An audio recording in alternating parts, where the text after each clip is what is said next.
এই তো কয়েকদিন আগের ঘটনা। আমার ছেলে এখন ইচিনেন্সের স্টুডেন্ট। তার মানে হচ্ছে যদি আমি বাংলাদেশের সাথে কম্পেয়ার করি তাহলে সে ক্লাস 1 এর স্টুডেন্ট।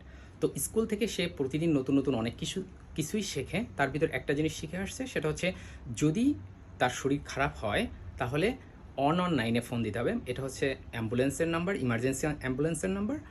আর যদি কোনো বিপদে পড়ে তাহলে 110 ফোন দিতে হবে, এটা হচ্ছে পুলিশের নাম্বার।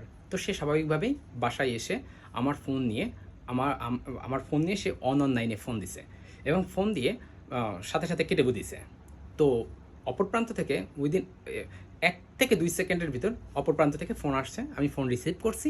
রিসিভ করার পর সে কোনো কথা নাই, বার্তা নাই। প্রথমে জিজ্ঞেস করলো, তুমি সুস্থ আছো কিনা? তো আমি বললাম যে হ্যাঁ সুস্থ আছি। তখন সে বললো যে এরকম একটা ফোন আসছিল।